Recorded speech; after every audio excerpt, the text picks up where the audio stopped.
वाह, क्या आईपीओ है। वाह क्या आईपीओ है। खास पेशकश हमारी, जिसमें हमारी कोशिश ये रहती है कि आईपीओ बाजार से जुड़ी हुई जो भी हलचल हो उसकी सटीक जानकारी आप तक पहुंचे और आप ये निर्णय ले सकें कि आपको किसी भी आईपीओ में पैसे लगाने हैं नहीं लगाने हैं। इसके अलावा हम आपके जो तमाम सवाल आते हैं आईपीओ बाजार से जुड़े हुए उनको भी शामिल करने की कोशिश करते हैं। ब्रोकरेज हाउस की रिपोर्ट से लेकर के मैनेजमेंट तक लाने की कोशिश करते हैं। तो इस खास सेगमेंट पे आप लोगों का जिस तरीके से प्रेम मिल रहा है, बहुत बहुत धन्यवाद आपका उसके लिए। और हर रोज़ की तरह शौर्य हमारे साथ जुड़ चुके हैं। शौर्य, पहले तो हम एक दौर था, हम देख रहे थे लगातार जो भी लिस्टिंग होती थी काफ़ी शानदार लिस्टिंग होती थी। बहुत सारे कमेंट ये आ रहे हैं शौर्य कि मतलब ये कुर्ता किसकी पसंद से लिया आपने, और सुनने में आ रहा है किसी ने तोहफे में दिया आपको। पहले तो हम मतलब आप बीच में मैंने अपनी बात को काट दिया जी। ये कमेंट आ रहे हैं तो मैंने कहा उस पर क्या बता जी। ये तो चलता रहता है, अब थोड़ा एडवाइस लेके पसंद करके फिर ले लेते हैं तो अच्छा लगता है। एक्सपेरिमेंट करते रहते हैं। चलिए एक्सपेरिमेंट, और मुझे जो जानकारी मिल रही है कि एक्सपेरिमेंट ये प्रयोग जो है वो आप नहीं कर रहे हैं, प्रयोग कहीं और से हो रहे हैं जी। टीम वर्क में अच्छा काम होता है ना, इसलिए टीम वर्क में बहुत अच्छे बहुत अच्छे। तो मतलब ये अच्छी बात ये है कि ये इस टीम वर्क में ऑफिस के लोग इन्वॉल्व नहीं हैं, कहीं बाहर से ही कुछ मदद मिल रही है आपको जी। तो मेरा सवाल ये था कि मतलब पहले हम देख रहे थे जो भी लिस्टिंग होती थी काफ़ी अच्छी होती हुई दिखाई देती थी, लेकिन अब हम देख रहे हैं कल भी एक लिस्टिंग दीपक बिल्डर्स की हमने देखा सुस्त लिस्टिंग रही। आज भी जो लिस्टिंग हुई है वो उत्साहजनक तो नहीं रही। हालांकि आईपीओ के समय में ही ऐसा संकेत मिलने लगे थे कि यहाँ पर लिस्टिंग अच्छी नहीं रहेगी। क्या कुछ नंबर्स रहे? जी बिल्कुल, आपने सही कहा। गोदावरी बायो रिफाइनरीज की बात करें तो आज 12% से ज़्यादा की डिस्काउंट पे लिस्टिंग हुई थी और उसके बाद से शेयर 11% से ऊपर चढ़ चुका है, लेकिन अभी भी शेयर का प्राइस इशू प्राइस से नीचे ही ट्रेड करता हुआ नजर आ रहा है। और आप देखें जो आज आईपीओ कल बंद हुआ था उसका भी जीएमपी 0 हो चुका है। यहाँ पे गोदावरी रिफाइनरीज में भी रिकवरी के बाद भी अभी तक ये अपने आईपीओ प्राइस से डिस्काउंट पे ट्रेड करता हुआ नजर आ रहा है। ये जो संकेत हैं ये थोड़ा सा, जो लोग प्राइमरी मार्केट में कई कई गुना जो सब्सक्रिप्शन देखने को मिल रहा था वो सेंटिमेंट जो है वो थोड़ा सा खराब। गोदावरी को भी ऐसा लग रहा था कि शायद पूरा सब्सक्रिप्शन ना मिले, आखिरी दिन जो है शेयर जो है आईपीओ जो है भरता हुआ दिखाई दिया। सर, गोदावरी बायो रिफाइनरीज पर तो आपकी टिप्पणी चाहिए कि अब जो लोग जिन लोगों ने अप्लाई किया है उनको क्या करना चाहिए? क्या अगर इशू प्राइस के आसपास मिले तब निकलना चाहिए, या थोड़ा बहुत लॉस हो रहा है तब निकलना चाहिए? और दूसरा, क्या प्राइमरी मार्केट के लिए अब वो समय नहीं रहा जो कुछ दिनों पहले हुआ करता था, जहां पर हम देखते थे शानदार सब्सक्रिप्शन, शानदार लिस्टिंग? आपकी टिप्पणी। बिल्कुल। देखिए, दो बातें हैं। अगर आप गोदावरी को देखें, पहले तो मुझे थोड़ा बिजनेस समझ नहीं आया था, तो मैं इसके अंदर, मैंने लास्ट टाइम भी शायद आपसे डिस्कस हुआ था, लेकिन मुझे भी लगता है शायद डिस्काउंट पे ही लिस्ट होगा। तो बेस है 308 रुपए का, अगर कोई है तो 308 रुपए का बेस बना करके इसके अंदर खड़ा रहे। अभी तो आज का डे लो है, वहीं पर अपना बेस बना करके इसको रुके। अगर निफ्टी में एक सस्टेनेंस रहता है, हो सकता है स्टॉक पे फर्दर दिखाई दे, तो ये जरूर क्यों रहेगा। दूसरी चीज, एक बात जरूर आप देखिएगा, देखिए आप क्यों लीजिए जोमेटो से। देखिए, अगर आप जोमेटो को देखें, जब से स्विगी के आईपीओ का डिस्कशन हुआ है, इसके बाद आप देखेंगे तो नॉट ओनली स्विगी, जोमेटो का स्टॉक कहीं चल नहीं रहा है, डिस्पाइट ऑफ फैक्ट कि वो केवल ये चाहते थे कि साहब थोड़ा हम हमारा कैश थोड़ा कम हो गया 10,800 रुपए के आसपास, हम वो रेज करना चाहते हैं। और जोमेटो स्विगी ने देखिए बोला है कि हम हो सकता है एक्विजिशन के लिए पैसा इस्तेमाल करें। तो देखिए बाजार यहाँ पर देखिए छोटी छोटी चीजों को, क्या कहना चाह रहा हूँ, छोटी छोटी चीजों को बहुत माइंड कर रहा है। किसी को भी वैल्यूएशन कुछ भी देने से पहले काफी जो है चीजें देखी जा रही है। 10 साल की बॉन्ड यील्ड यूएस में देखेंगे तो 420 बेसिस पॉइंट के आसपास पहुंची हुई है।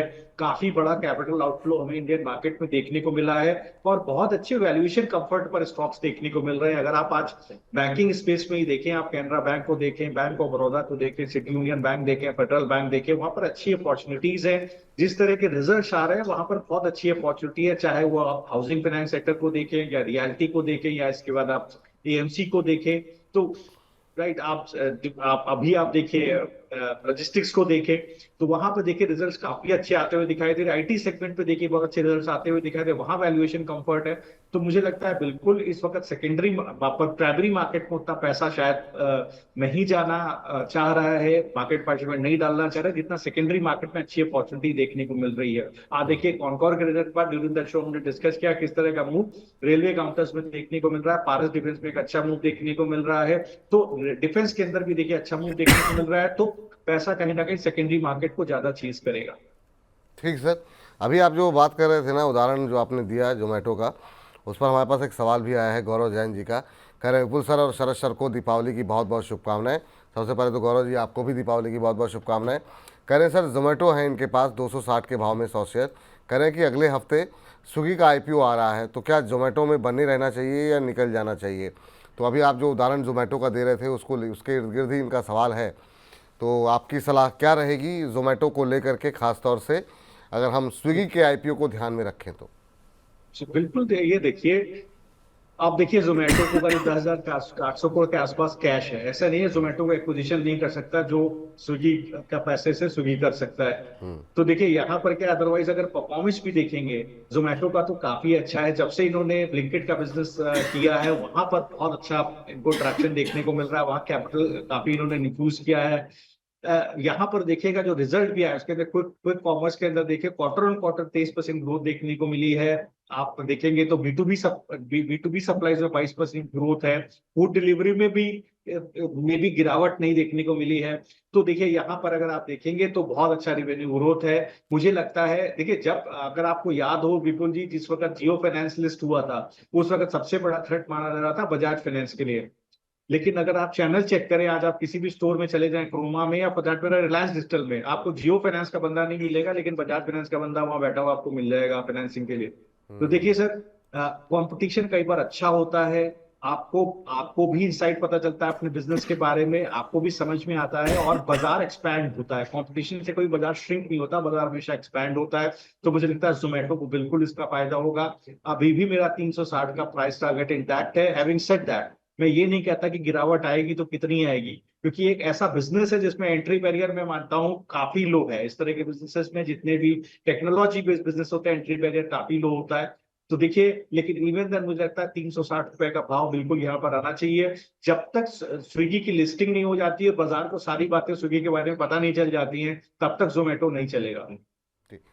चलिए, इस बीच जो है बहुत सारे सवाल सर IPO हाल फिलहाल की लिस्टिंग को लेकर के आए हुए हैं, और हुंडई के IPO का सर काफ़ी जिक्र हो रहा है बार बार। और स्वाति जी कह रही हैं, स्वाति मोरे जी की happy Diwali Money9 team. Vipul sir and Sharad sir, आपको भी दीपावली की स्वाति जी बहुत बहुत शुभकामनाएं।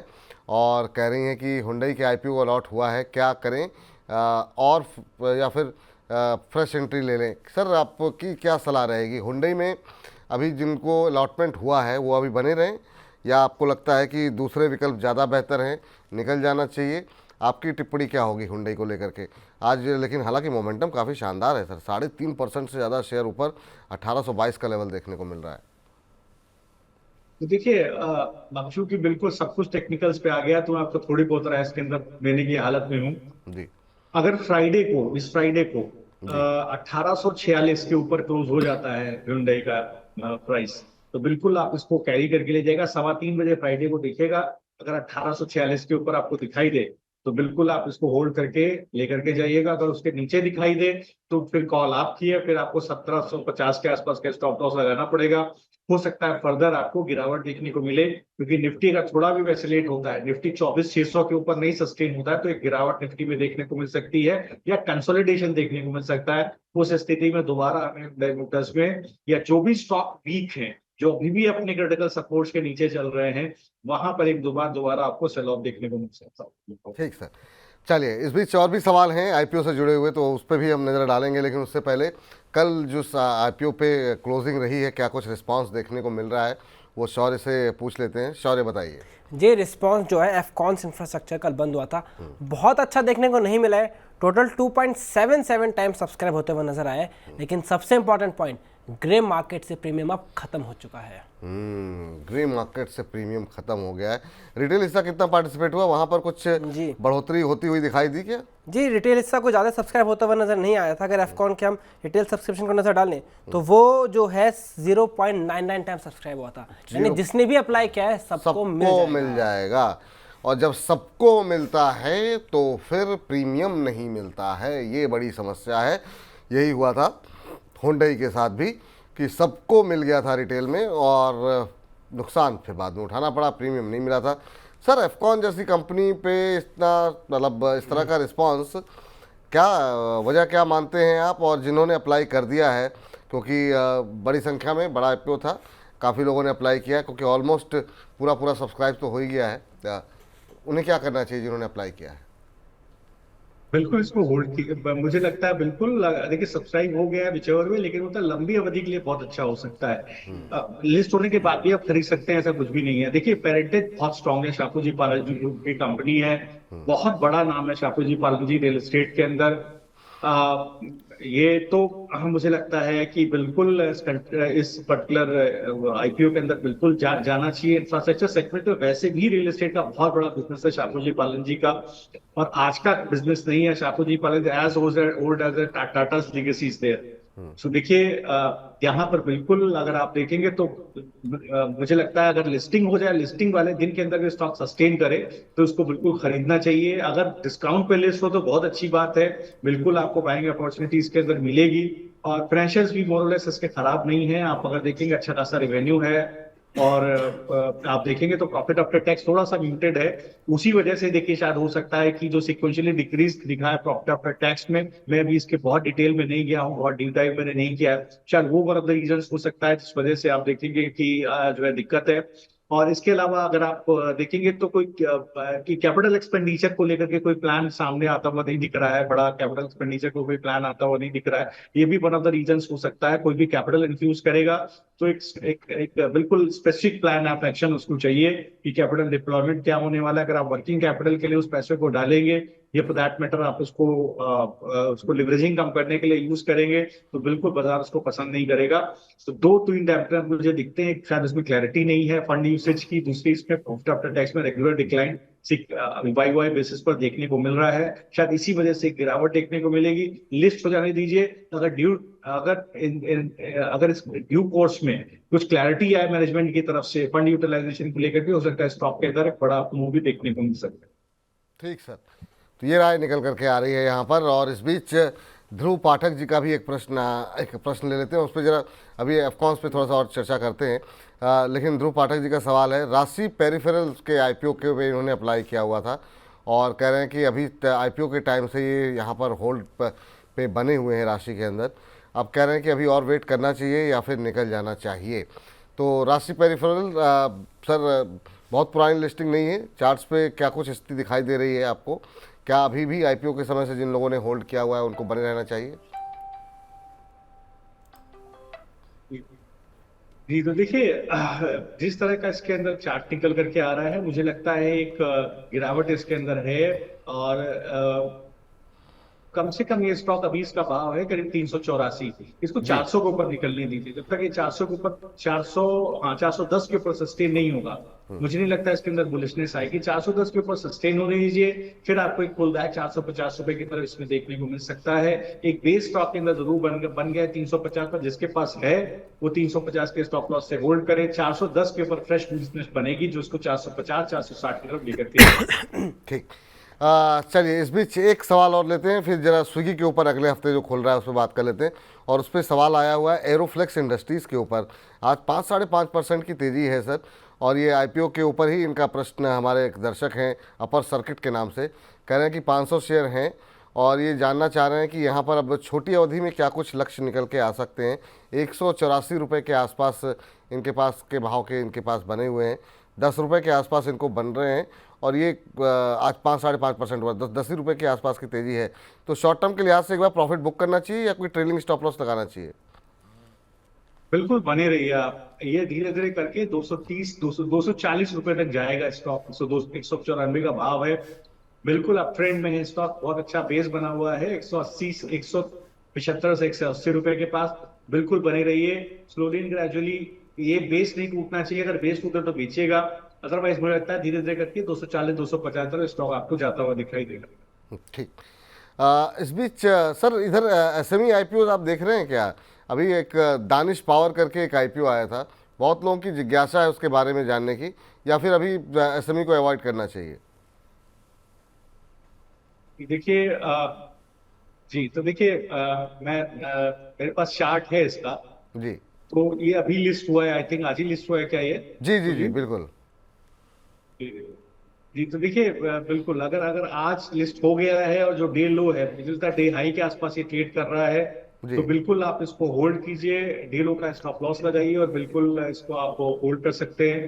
जी। तो मुझे लगता है कि जिस तरह का आज प्राइस एक्शन है इस बाजार के बावजूद, इस जी। फैक्ट की 2 दिन एक्सपायरी है जी। निफ्टी बैंक निफ्टी की, और निफ्टी भी एक्सलेट कर रहा है, स्टॉक अपने डे हाई पे चल रहा है, बिल्कुल आप इसको होल्ड कीजिए, 8-10 दिन ऑब्जर्व कीजिए, जो इसका डेलो है वो नहीं टूटना चाहिए, और इसके बाद आप मुझे लगता है लॉन्ग साइड पे इससे बने रह सकते हैं। स्टॉप लॉस आप जरूर आप 610 रुपए के ऊपर डालिए।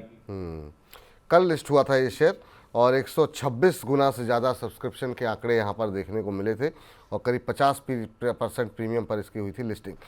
शौर्य, अगले हफ्ते एक्शन ज़्यादा रहेगा क्योंकि अब है ना क्या कुछ अब स्विगी जैसा बड़ा नाम आ रहा है और भी बहुत सारे मतलब कुछ IPO आएंगे, क्या कुछ नंबर्स कह रहे हैं जी? IPOs तो और भी आने वाले हैं, लेकिन सबसे ज़्यादा एंटिसिपेशन स्विगी का ही है क्योंकि काफ़ी लंबे समय से आ रहा था। IPO का साइज़ भी काफ़ी बड़ा है, 11,000 करोड़ से ऊपर का साइज़ है, जिसमें से 6 तारीख को एक IPO खुलेगा, 8 नवंबर तक खुला रहेगा।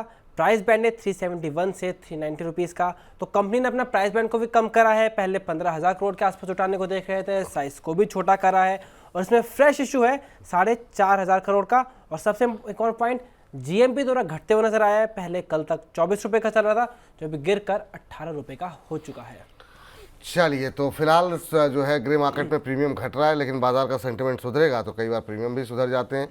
सर, स्विगी पे चलते चलते एक लाइन की टिप्पणी अगर आपकी हो पाए तो अभी क्या करना चाहिए? हालांकि अगले हफ्ते खुलेगा तो अगले हफ्ते आपसे फिर मुलाकात होगी, लेकिन फिर भी लोगों को तैयारी करनी चाहिए या नहीं करनी चाहिए? बिल्कुल करनी चाहिए। अगर आप डीमार्ट वगैरह को देखें, जबरदस्त डेंट है। बिल्कुल जी, आप तो ट्रैक करते हैं रिजल्ट, कितनी हालत खराब है डीमार्ट की, कि यही ऑनलाइन सेल्स की वजह से जो प्लेटफॉर्म नहीं डेवलप कर पा रहे, जिनके प्लेटफॉर्म नहीं चल रहे हैं, नहीं डेवलप कर पा रहे। देखिए, बहुत अच्छा जिस तरह से ब्लिंकिट का प्लेटफॉर्म चला है, तो मुझे लगता है स्विगी कहीं ना कहीं एक्विजिशन किसी न किसी बिजनेस के करने की कोशिश करेगा, एक अपनी साइज बढ़ाने के लिए। ये बिल्कुल पॉसिबल है। और सेम चीज, इसी चीज की तैयारी आप देखेंगे तो जोमेटो के पास भी है। ये हो सकता है आने वाले समय में अगले 6 महीने 9 महीने में कोई न्यूज आए, क्योंकि यहाँ पर आप देखिए इनऑर्गेनिक ग्रोथ के लिए भी एक बार कोशिश की जाएगी। अब ये बहुत इंपॉर्टेंट होगा, आप लोग के पास ज्यादा न्यूज होगी इससे रिलेटेड या ज्यादा एनालिसिस होगा।